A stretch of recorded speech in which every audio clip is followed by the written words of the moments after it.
하나님께서 430년 동안 애굽에서 종살이 하던 이스라엘 백성들을 구원해 내셨습니다.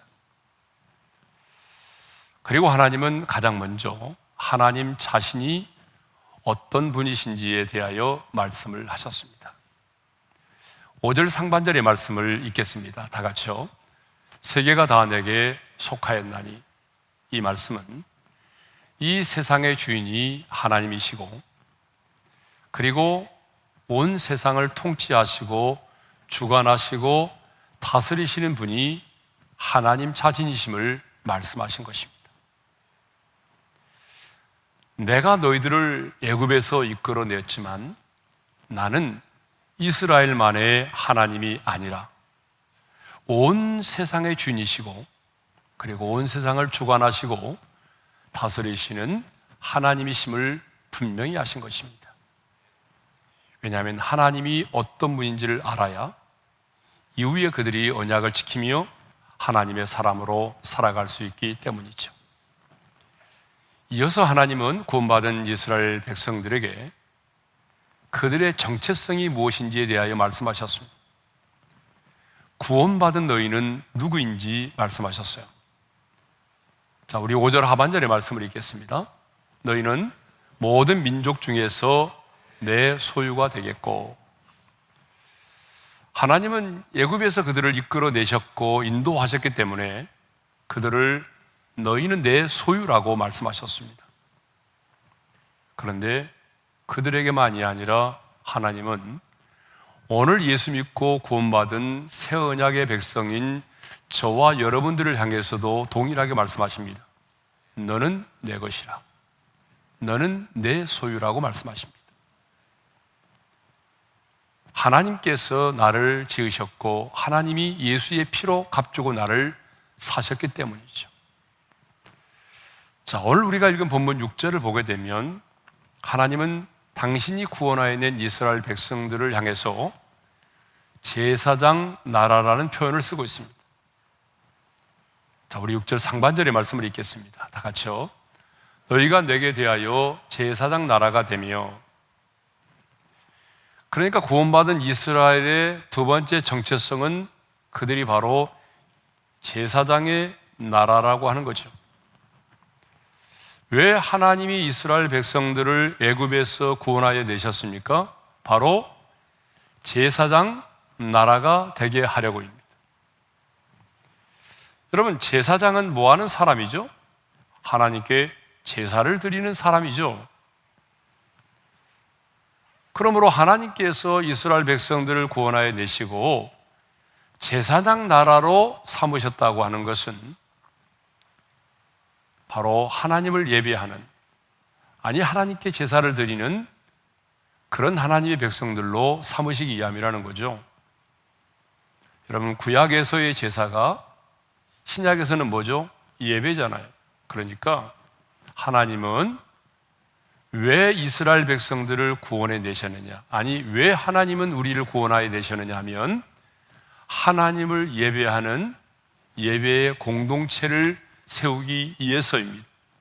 그래서 하나님은요, 모세를 저 애굽의 왕 바로에게 보내시면서 내가 왜 너를 바로에게 보내서 이스라엘 백성들을 구원하여 내려고 하는지 그 이유와 목적을 분명히 말씀하셨습니다. 출애굽기 3장 12절의 말씀을 읽겠습니다. 다 같이요. 하나님이 이르시되 내가 반드시 너와 함께 있으리라. 내가 그 백성을 애굽에서 인도하여 낸 후에 너희가 이 산에서 하나님을 섬기리니 이것이 내가 너를 보낸 증거니라. 이 산에서 하나님을 섬기리니, 하나님을 섬긴다는 게 뭐예요? 예배하는 거죠. 그러니까 하나님이 모세를 보내시면서 내가 이스라엘 백성들을 애굽에서 이끌어내고자 하는 목적이 뭐냐면 하나님을 섬기는 자, 하나님께 예배를 드리는 자로 그들을 세우기 위함이라는 거예요. 그렇게 본다면 출애굽의 모든 초점은요, 예배에 맞춰져 있어요. 그런데 민중신학자들이라든가 해방신학자들은 이 출애굽기의 모든 초점을 어디에 두죠? 해방에다 두는 거예요. 해방. 그렇죠? 그런데 여러분 출애굽기를 보게 되면요, 아닙니다. 하나님이 이스라엘 백성들을 애굽의 압제에서 해방시키신 것은 해방을 주고 끝나는 것이 아니라 하나님을 예배하는, 하나님을 섬기는 자들이 되도록 하기 위해서였어요. 자, 지난 시간에 말씀드렸듯이 출애굽한 이스라엘 백성들은 하나님의 소유가 됐습니다. 과거 애굽의 종이었고 바로의 종이었던, 애굽의 노예였고 바로의 종이었던 자들이 이제는 하나님의 소유가 되고 하나님의 백성이 됐습니다. 신분이 바뀌었죠. 근데 여러분, 신분만 바뀐 것이 아니라 하나님과 이스라엘 백성들 사이에 관계가 맺어졌어요. 그래서 언약을 맺음으로 말미암아 이스라엘은 하나님의 백성이 되고 하나님은 그들의 하나님이 되시는 관계가 맺어졌어요. 그런데 이 관계에 있어서 가장 중요한 핵심이 뭔지 아세요? 바로 예배입니다. 이 관계에 있어서 가장 중요한 핵심이 예배예요. 왜냐하면 우리는 이 예배를 통해서 하나님과의 관계를 유지하고 이 예배를 인해서 하나님과 나와의 관계가 끊어지지 않고 유지될 수가 있는 거예요. 그렇죠? 그래서 우리는 이 예배를 통해서 하나님을 만나고 하나님의 임재를 경험하고 하나님의 음성을 듣습니다. 예배 시간에 하나님의 사랑과 위로를 경험하고 치유와 회복을 경험하고 하나님께로부터 공급되어지는 그 생명의 영양분을 내가 공급받습니다. 이것이 바로 예배예요. 그러니까 하나님과 나와의 관계를 유지시켜주는 가장 핵심이 뭐냐 그러면 예배라는 거죠. 그러므로 여러분, 아무리 신앙생활을 오래 했어도 교회 안에서 목사, 장로, 권사의 직분을 가지고 있다고 할지라도 또 과거에 어떤 하나님을 만나는 뜨거운 체험이 있다고 할지라도 오늘 지금 하나님을 예배하는 자리에서 멀어져 가면 여러분, 그 사람은 하나님과 멀어질 수밖에 없어요. 이것은 제가요 30년 이상 목회하면서 깨달은 것 중에 하나예요. 아무리 믿음 좋은 사람도, 아무리 과거에 불같은 체험을 한 사람도 지금 예배의 자리에서 멀어지면 하나님과 멀어진다는 거죠. 예, 이것이 바로 예배입니다.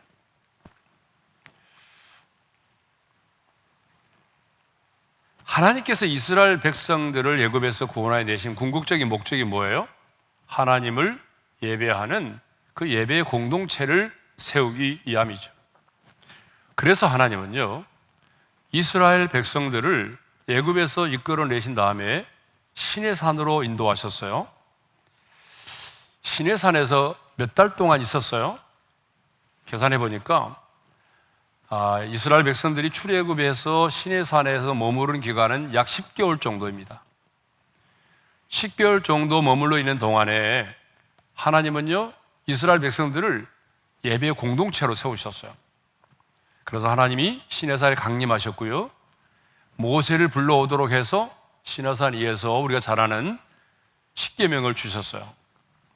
여러분, 이 십계명도 있잖아요. 이 십계명도 예배와 관련된 계명이에요. 자, 1계명부터 4계명까지는요 우리의 예배의 대상이신 하나님이 어떤 분이신지 말씀하고 있고요, 그 예배의 대상이신 하나님을 우리가 어떻게 예배해야 되는지 말씀하고 있어요. 그게 1계명부터 4계명까지죠. 그러면 5계명부터 10계명까지는요, 그러면 5계명부터 10계명까지는요 구원받은 백성들이 우리의 삶에서 삶으로 드려야 하는 예배에 대한 언급이에요. 우리가 어떤 삶으로 하나님께 예배를 드려야 되는가 하는 문제를 다루고 있는 거거든요. 그러니까 십계명도 있잖아요. 단순한 계명이 아니라 하나님을 예배하는 예배와 관련된 계명이라는 거죠. 하나님은 거기서 끝나지 않으시고요, 모세를 통해서 하나님이 성막을 짓도록 하셨어요. 그렇죠? 그 성막을 짓도록 하시고 또 그 성막 안에 지성소를 예비하시고 그 지성소 안에 하나님의 임재를 상징하는 언약궤 법궤를 안치하게 했어요. 그리고 레위지파의 후손들로 하여금 제사장으로 세워서 이스라엘 백성들 전체가 하나님을 예배하도록 한 것입니다. 그럼 여러분 한번 물어볼까요? 출애굽 이전에 이스라엘 백성들이 제사를 하나님 앞에 드렸나요? 제사를 드리지 않았나요? 출애굽 이전에. 여러분 출애굽 이전에도 성경에 보게 되면 하나님 앞에 제사를 지냈죠.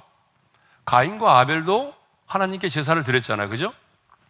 노아도 방주에서 나오는 날에 제단을 쌓고 하나님께 제사 드렸잖아요. 믿음의 조상 아브라함도 가나안 땅에 들어가서 가장 먼저 제단을 쌓고 또 가는 곳마다 제단을 쌓고 하나님께 제사를 드렸잖아요. 지금까지는요, 각 사람이 자기 자신이 제사장이 돼서 개인적으로 하나님 앞에 제단을 쌓았어요. 그런데 이제는요, 하나님이 이스라엘 백성들을 애굽에서 이끌어내신 다음에 레위 지파를 제사장으로 세워서 하나님의 임재 앞에서 이스라엘의 모든 백성들이 하나님을 예배하도록 했다는 것입니다. 예배하는 공동체로 세우셨다는 거예요. 우리 하나님은요, 우리 한 사람 한 사람이 제사장이 되어서 하나님을 예배하는 것 기뻐하십니다.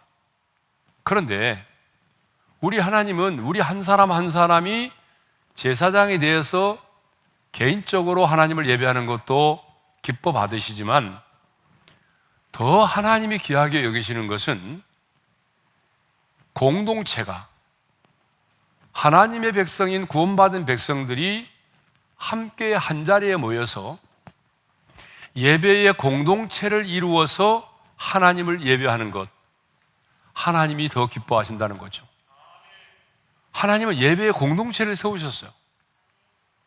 그런데 지금 놀랍게도 이 코로나19 상황이 길어지면서 팬데믹 상황 속에서 예배의 공동체가 무너지고 있습니다. 아니, 무너지는 정도가 아니라 아주 와르르 무너지고 있어요, 지금. 그렇죠? 제가 이번 휴가에 미국에 잠깐 있었는데요. 미국의 한인교회에 보니까 정상적으로 예배를 드릴 수 있도록 했거든요. 그럼에도 불구하고 60에서 70% 성도들밖에 나오지 않는다는 거죠. 저는 생각해 봤어요.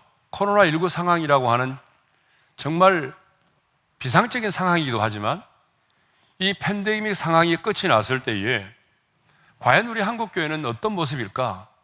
아니, 우리 오륜교회는 어떤 모습일까를 생각해 봤어요.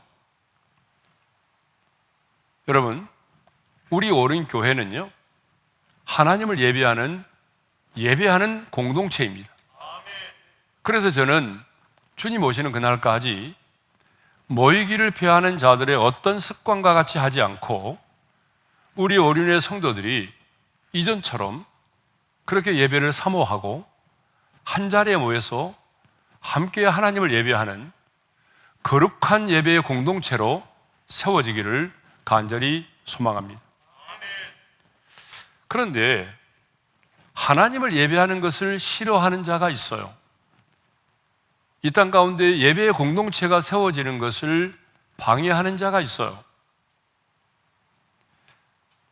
하나님께 온전한 예배를 드리지 못하도록 유혹하는 자가 있어요. 누구죠? 바로입니다. 어려우세요? 바로입니다. 그래서 오늘은 그 애굽의 왕 바로, 애굽의 왕 바로는 사탄을 상징하잖아요. 사탄을 상징하는 애굽의 왕 바로가 어떻게 이스라엘 백성들로 하여금 예배를 드리지 못하도록, 예배의 공동체가 세워지지 못하도록 방해하고 유혹하였는지를, 그 5가지를 나누고자 합니다. 여러분, 예배처럼 유혹이 많은 게 없어요. 여러분, 신앙생활 하면서 다양하게 유혹을 받고 있지만 어쩌면 여러분들이 예배만큼 유혹을 많이 받고 있는 게 없을 거예요. 자, 첫 번째 유혹이 뭐냐 그러면요, 더 큰 어려움과 박해예요. 모세와 아론이 바로왕에게 찾아가서 말하죠. 여호와께서 말씀하신 대로 내 백성을 보내라. 그리하면 그들이 광야에서 내 앞에서 절기를 지킬 것이니라 이렇게 말했거든요. 그러자 바로 왕이 뭐라고 말하죠? 나는 여호와를 알지 못하니 이스라엘을 보내지 아니하리라고 말하죠. 거절했어요. 근데 여러분, 거절로 끝나는 것이 아니라 이것들 봐라? 아니, 이것들이 게으르니까 하나님을 예배한다라고 생각을 하면서 바로 왕이 게으르니까 하나님 앞에 예배를 드리자 한다라고 하면서 그 벽돌을 구울 수 있는 재료를 주지 않고 평상시대로 그 벽돌을 구워서 만들도록 했어요. 평상시 생산하던 양만큼의 벽돌을 만들라는 무리한 명령을 내렸죠. 출애굽기 5장 17절 18절입니다. 다 같이요. 바로가 이르되 너희가 게으르다 그러므로 너희가 이르기를 우리가 가서 여호와께 제사를 드리자 하는도다. 이제 가서 일하라. 짚은 너희에게 주지 않을지라도 벽돌은 너희가 수량대로 바칠지니라. 이스라엘 백성들은 예배를 요청했다가 더 큰 어려움을 당한 거죠. 예배를 드릴 수 있도록 요청했다가 더 큰 박해를 당하게 된 것이죠. 여러분, 우리도 그런 경우가 있지 않아요? 어떤 모임에서 아니면 직장에서 가정에서 예배를 드리자라고 요청을 했다가 왕따를 당하고 무시를 당하고, 여러분 그런 경우들이 가끔 있거든요. 휴가 기간에요, 송원영 목사님이 쓴 이그노처럼이라는 책을 읽고 많은 도전과 감동을 받았습니다. 이그노는요, 16세기에서 18세기 프랑스의 프로테스탄트 개신교인들을 일컫는 말이에요. 이 기간 동안에 우리 개신교인들은 프랑스의 왕정과 캐톨릭으로부터 말로는 표현할 수 없는 끔찍한 박해를 당했어요. 개신교인이라는 이유만으로 재산 몰수를 당하고 고문을 당하고 추방을 당하고 그리고 화형까지 당했습니다. 같은 이그노끼리는요, 같은 개신교인들끼리는요, 결혼도 하지 못하게 만들었어요. 그리고 개신교인이 죽으면 장례도 치르지 못하게 만들었습니다. 1572년에 성 바톨로메 축일에는요, 파리에서만 3,000명이 학살을 당하고 프랑스 전역에서는 3만 명의 개신교인들이 대량으로 학살을 당했습니다.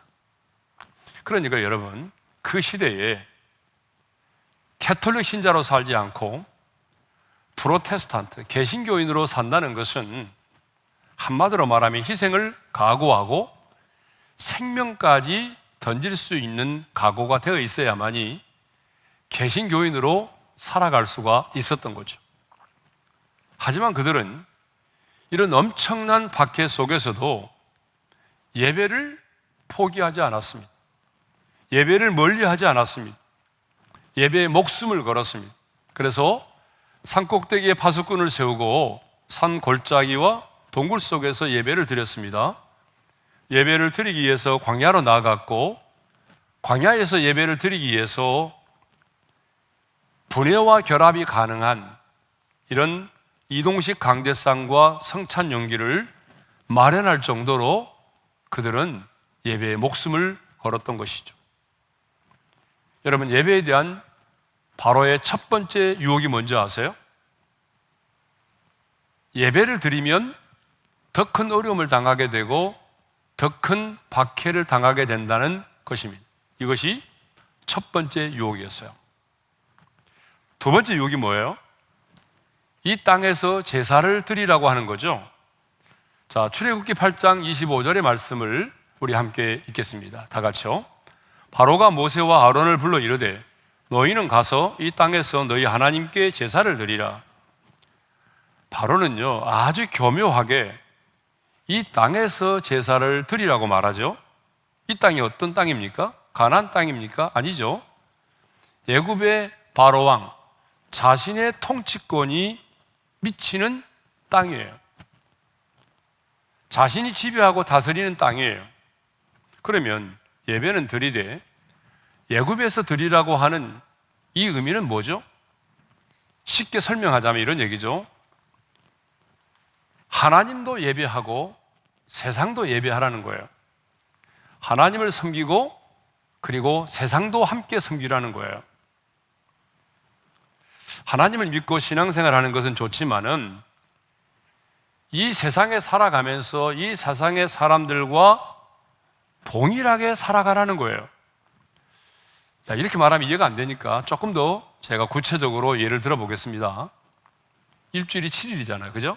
그런데 월, 화, 수, 목, 금, 토 6일 동안은 이 세상에 살아가는 동안에는 이 세상에 속한 자들처럼 이 세상 사람들이 추구하는 삶의 방식으로 살라는 거예요. 그리고 단 하루, 그들이 말하는 일요일, 우리가 말하는 주일, 그 한 날에만 예배당에 나가서 예배를 드리라는 거예요.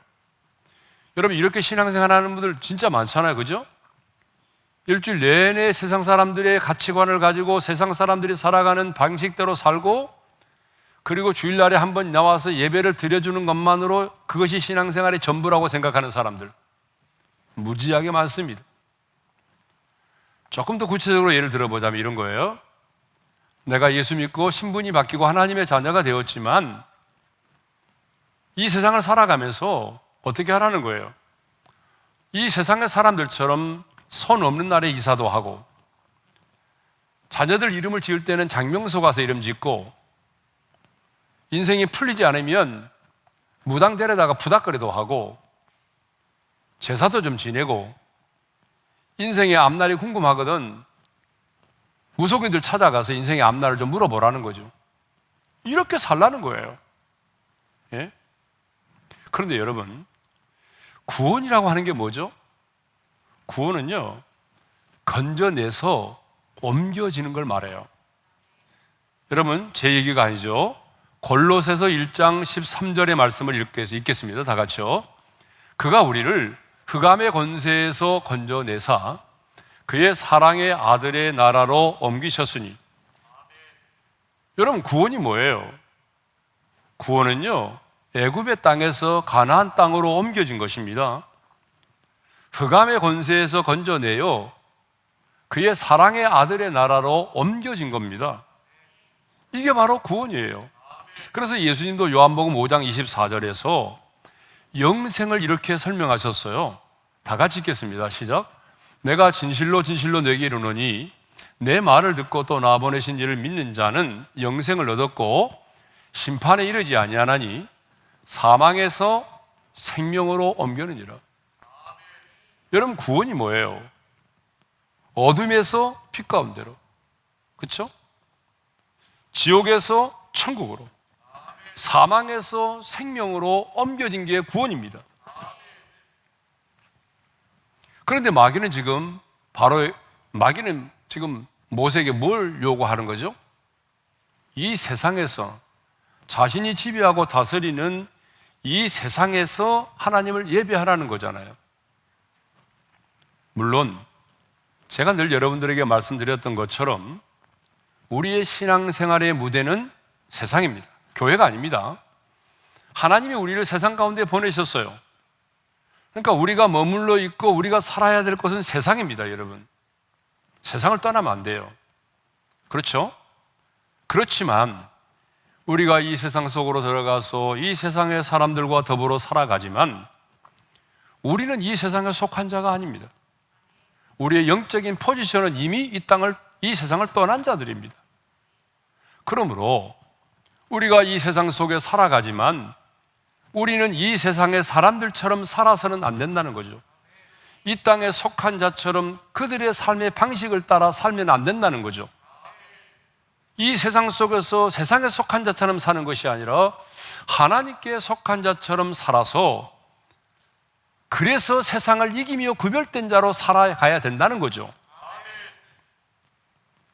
그런데 마귀는요, 세상도 예배하고 하나님도 예배하고 세상도 섬기고 하나님을 섬기라고 말하는 거죠. 세 번째 유혹입니다.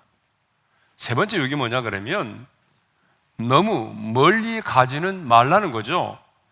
자, 출애굽기 8장 28절의 말씀인데요, 우리 함께 읽겠습니다. 다 같이요. 바로가 이르되 내가 너희를 보내리니 너희가 너희 하나님 여호와께 광야에서 제사를 드릴 것이나 너무 멀리 가지는 말라. 자, 바로는 이 땅에서 제사를 드리라고 하는 그 유혹이 거절당하자 이번에는 새로운 제안을 하나 했는데요, 그게 뭐냐 그러면 너무 멀리 가지는 말라는 거예요. 그러면 왜 바로는 너무 멀리 가지는 말라고 했을까요? 언제든지 자신의 노예로 묶어두기 위해서죠. 이것을 보게 되면 바로는 기회만 주어진다면 언제든지 자신의 노예로 삼으려고 한다는 거죠. 자, 너무 멀리 가지 말라고 하는 이 말은 어떻게 우리의 삶에 적용될 수 있는가 하면은요, 적당히 신앙생활을 하라는 것입니다. 여러분, 예수를 믿되 너무 티내지 말고 좀 적당히 믿으라는 거예요. 예배를 드리되 좀 적당히 예배를 드리라는 거예요. 대충 예배를 드리라는 거예요. 예배에 목숨을 걸지 말라는 거예요. 왜 티를 내냐는 거예요. 좀 조용히 신앙생활 하면 안 되느냐는 거예요. 그런데 여러분, 주님은 뭐라고 말씀하시죠? 주님의 말씀이 중요하죠. 자, 우리 요한계시록 3장 16절의 말씀을 읽겠습니다. 다 같이요. 내가 이같이 미지근하여 뜨겁지도 아니하고 차지도 아니하니 내 입에서 너를 토하여 버리리라. 주님이 우리에게 요구하는 신앙생활은 미지근한 게 아닙니다, 여러분. 대충 예배하라는 게 아니에요. 신앙생활 대충 하라는 게 아니죠. 그런데 마귀는 그렇게 하지 않는다는 거죠. 마귀는 언제나 하나님을 예배할 때도 대충 하라는 거죠. 예? 자, 네 번째 유혹입니다. 네 번째 유혹이 뭐냐 그러면 장정만 가서 여호와를 섬기라는 거죠. 재앙이 계속되자 바로는요, 모세에게 그러면 여호와를 섬기러 갈 자는 누구냐라고 물었어요. 그러니까 모세가 말하죠. 우리 남녀노소와 양과 소를 데리고 가겠나이다 라고 말했거든요. 그러자 바로는요, 출애굽기 10장 11절에서 이렇게 말하죠. 우리 함께 읽겠습니다. 시작. 그렇게 하지 말고 너희 장정만 가서 여호와를 섬기라. 우리 한번 따라서 해볼까요? 그렇게 하지 말고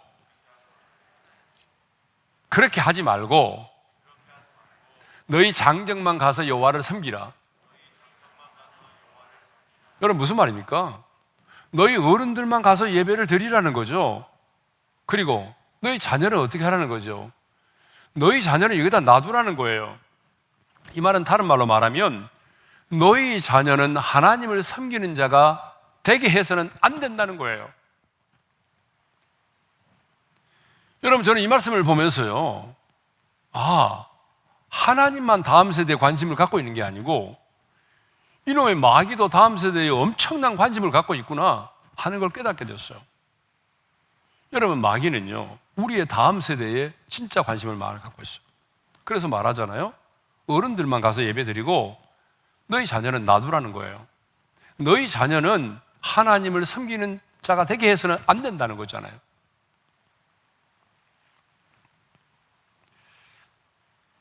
그래서 이 마귀의 유혹을 받아들여서 오늘 그렇게 실제로 살아가는 부모들이 많습니다. 마귀가 우리 부모들의 마음속에 이런 마음을 주었잖아요. 너희 자녀는 지금 대학에 들어가는 게 더 시급해. 시험 공부해야 돼. 그리고 너희 자녀는 지금 결혼도 해야 돼. 그러니까 이런 날 데이트 하면 언제 하겠어? 이런 여러 가지 이유를 대면서 우리의 자녀들이 예배 자리에 있지 않도록 만들고 있다는 거예요. 우리 부모들이. 그러니까 여러분, 나는 예배하면서 오늘 내 자녀들이 예배 자리에 있지 않다면 그 부모는 회개해야 됩니다. 마귀가 원하는 거예요.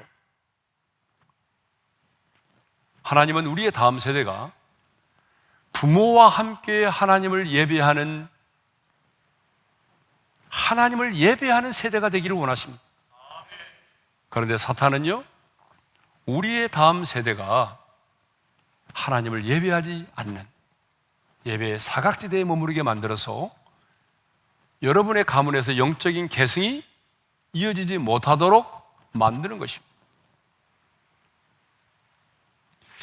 여러분, 그 육상에 보게 되면요, 400m 계주가 있죠, 그죠?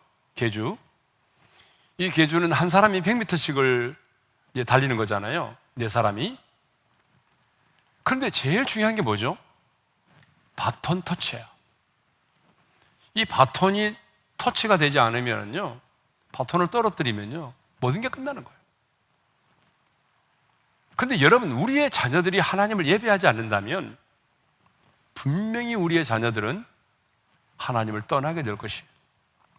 우리의 영적인 계승은 끝나고 마는 거죠.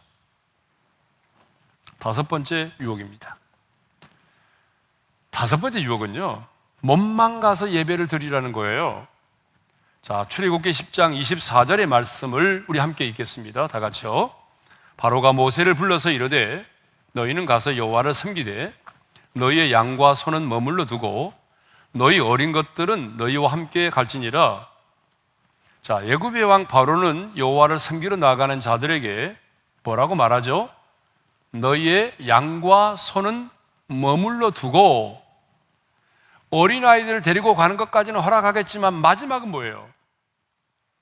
양과 소는 머물러 두라는 거죠.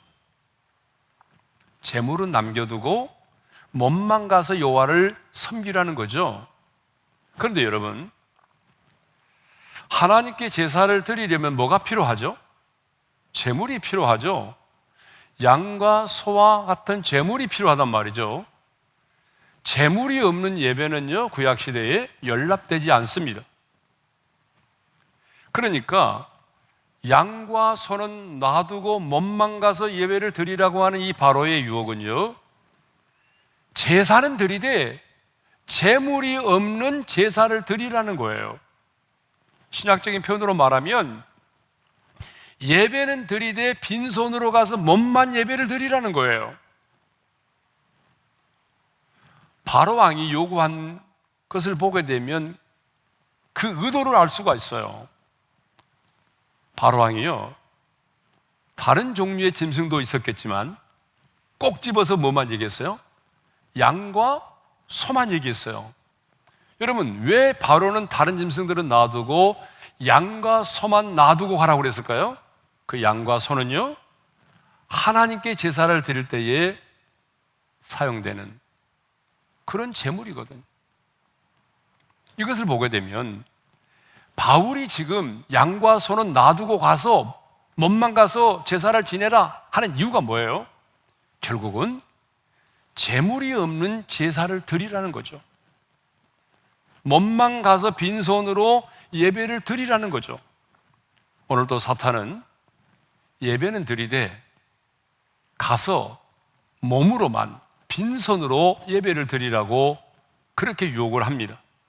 그런데 하나님은 무교병의 절기를 지키라 말씀하시면서 내가 애굽에서 나온 것을 기억하며 빈손으로 내 앞에 나오지 말지니라고 말씀을 하셨습니다. 그러면 새 언약의 백성인 우리에게 재물이 없이 몸만 가서 예배를 드리라고 하는 이 말씀은 무엇을 의미할까요? 예배는 드리되 우리의 온전한 희생제물이 되어주신 예수 그리스도가 없는 예배를 드리라는 거예요. 예수의 보혈이 없는 예배, 예수님의 이름이 사라진 예배를 드리라는 거죠. 그런데 여러분, 오늘 우리 예배 가운데 예수 그리스도가 없다면, 예수 그리스도의 보혈이 없다면, 예수님의 이름이 사라졌다면 우리의 예배는 하나님께 상달될 수 없습니다. 그런데 사탄은요, 오늘 우리에게 그걸 요구하는 거예요. 재물이 없는 예배를 드리라는 거예요. 예수 그리스도가 없는 예배를 드리라는 거죠. 어떻게? 너의 선행, 너의 공로, 예? 그리고 너의 열정. 여러분, 아무리 우리가 선하게 살고 아무리 우리가 열정적으로 찬양을 드려도 예수 그리스도가 없는 예배는, 예수의 보혈이 적셔져 있지 않은 예배는, 예수의 이름이 사라져버린 예배는 하나님이 연락하지 않습니다. 사탄이 요구하는 것은 바로 그 예배입니다. 예수가 없는 예배, 이 예배를 드리라는 거예요. 근데 저는요, 목사니까 여러 곳에 가서 예배를 드려보잖아요. 진짜 있어요. 예수가 없는 예배가 있어요. 자신들의 의와 공로만 있어요. 열정만 있는 거예요. 하나님은 그 예배를 연락하지 않습니다. 그러면 바로의 왕으로부터 이런 박해와 예배에 대한 유혹을 받았을 때에 모세는 어떻게 했나요? 첫째로 단호하게 거절을 했습니다. 출애굽기 8장 26절 상반절의 말씀을 읽겠습니다. 다 같이요. 모세가 이르되 그리함은 부당하나이다. 그리함은 부당하니이다.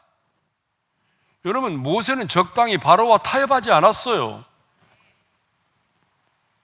바로가 박해를 가하고 이 땅에서 제사를 드리라고 요구하고 너무 멀리 가지는 말라고 말하고 너희 장정만 가서 어린아이들은 놔두고 제사를 드리라고 말하고 제물은 놔두고 가서 몸으로만 빈손으로 제사를 드리라고 요구했지만 모세는 그 유혹을 받아들이지 않았습니다.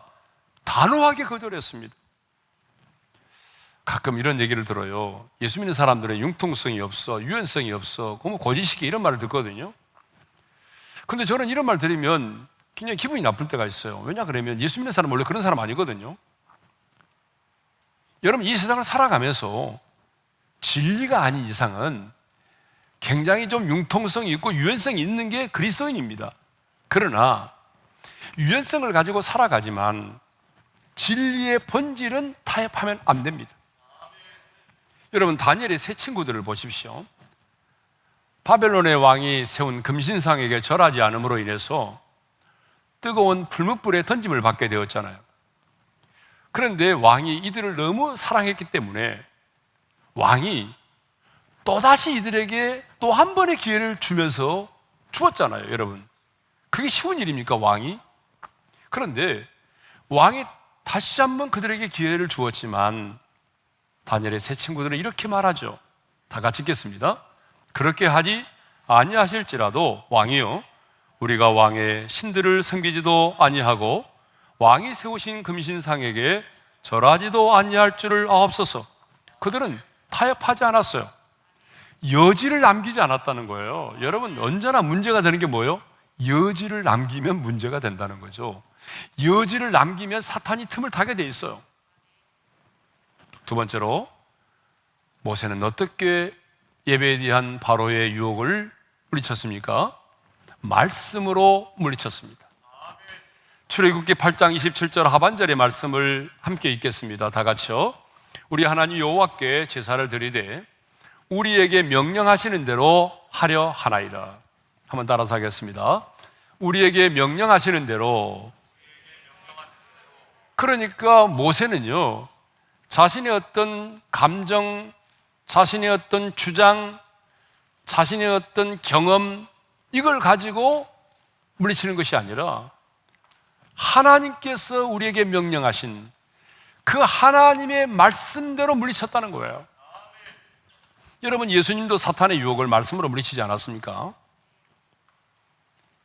자, 예배에 대한 사탄의 유혹은 오늘 또 계속되고 있습니다. 아마 여러분들이 예배 자리에 나오려고 할 때마다 아마 사탄의 이런 유혹을 받게 될 것입니다. 사탄은 이런 상황에서 네가 온전하게 예배를 드리게 되면 너 더 많은 어려움을 당하게 될 거야. 더 많은 박해를 당하게 될 거야. 이런 유혹부터 시작해서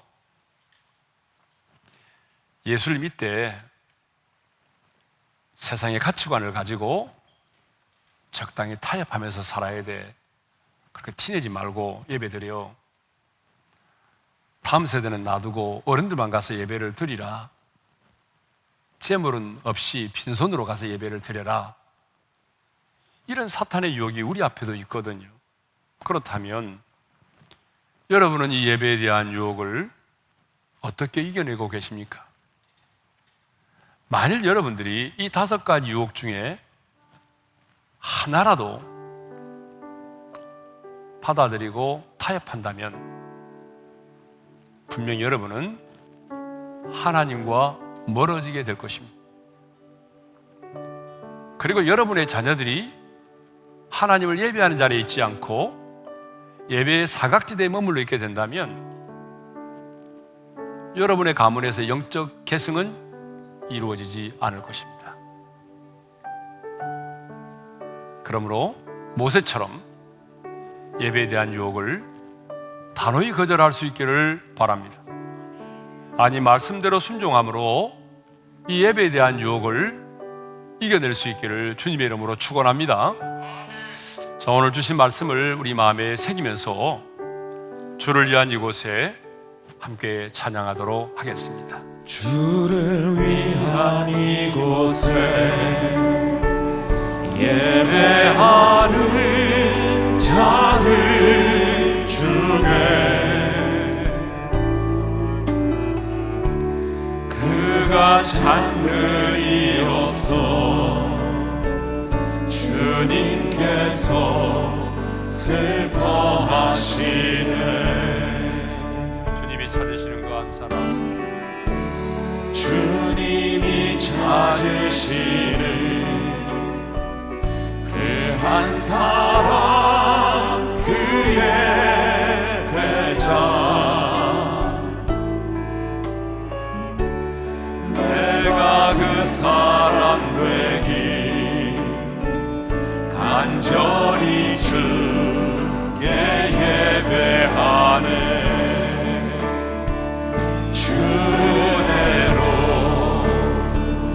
이곳에 서 있네. 주 임재에 엎드려 절하네. 그 어느 것도 난 필요 없네. 주님만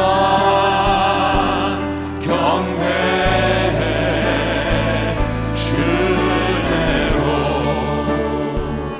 이곳에 서 있네. 주 임재에 엎드려 절하네. 그 어느 것도 난 필요 없네. 주님만 경배해.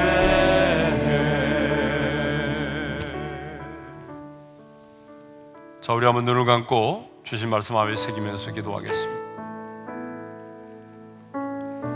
하나님은 출애굽한 이스라엘 백성들을 제사장 나라라고 말씀하셨어요. 그것은 하나님이 구원하여 내신 당신의 백성들을 예배하는 공동체로 세우셨다는 거예요. 하나님이 저와 여러분을 구원하신 목적도 바로 하나님을 예배하도록 하기 위함이죠. 우리 한 사람이 예배하는 것도 좋지만 하나님은 구원받은 백성들이 함께 한 자리에 모여서 예배의 공동체를 세워가면서 예배드리는 걸 원하십니다. 그래서 이 시간에는 주님이 팬데믹 상황으로 인해서 예배 공동체가 무너져 가고 있는데, 주님 다시 오시는 그날까지 모이기를 피하는 자들의 어떤 습관과 같이 하지 않고 이 땅의 모든 주의 백성들이 함께 모여 하나님을 예배하는 예배의 공동체가 다시 세워지기를 위하여 기도합시다. 두 번째로, 우리에게도 예배에 대한 5가지 유혹이 있어요.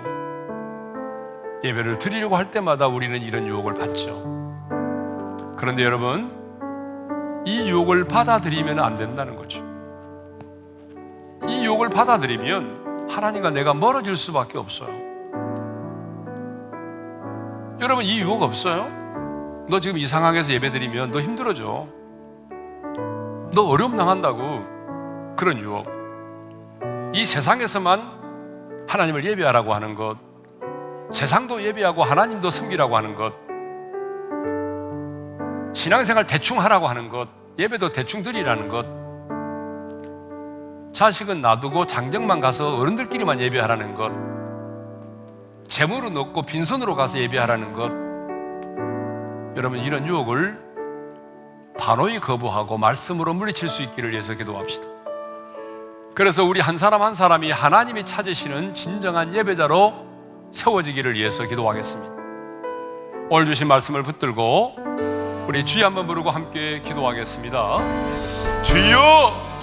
할렐루야. 우리 아버지 하나님 감사합니다. 하나님께서 이스라엘 백성들을 구원하여 내신 것은 예배하는 공동체로 세우기 위함이었습니다. 이 팬데믹 상황 속에서 예배의 공동체가 무너져가고 있는데, 하나님, 이 땅의 당신의 백성들이 어떤 상황 속에서도 예배의 자리를 멀리하지 않도록 도와주시고, 주님이 예배하신 그 현장에 모여서 한 마음으로 함께 하나님을 예배할 수 있는 예배의 공동체가 이 땅 가운데 세워지게 하여 주시기를 원합니다. 하나님, 예배를 드리고자 할 때 많은 유혹이 우리에게도 있습니다. 그 사탄의 유혹을 받아들이지 않도록 도와주십시오. 단호히 거부하게 도와주십시오.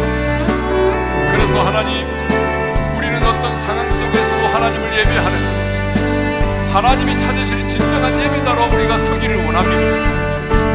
나만이 아니라 우리의 자녀들도 나와 함께 하나님을 예배할 수 있는 자가 되게 하여 주옵소서. 하나님, 재물이 없는 빈손으로 드리는 예배가 아니라 예수 그리스도가 살아 숨쉬는 그런 예배를 드리게 도와주옵소서. 그래서 하나님, 우리가 예배를 드릴 때마다 하나님께로 가까이 나가게 도와주시고, 하나님의 은혜가 충만한 예배를 통해서 쌓아주신 하나님의 은혜를 경험하게 도와주옵소서. 이제는 우리 주 예수 그리스도의 은혜와 하나님 아버지의 영원한 그 사랑하심과 성령님의 감동, 감화, 교통, 인도하심이 예배의 공동체가 다시 세워지기를 간절히 소망하고, 많은 사탄의 유혹이 있지만 예배에 대한 사탄의 유혹을 단호히 거부하고 하나님이 찾으시는 진정한 예배자로서 하나님을 예배하기를 소망하는 모든 지체들 위해 이제로부터 영원토록 함께 하시기를 축원하옵나이다. 아멘.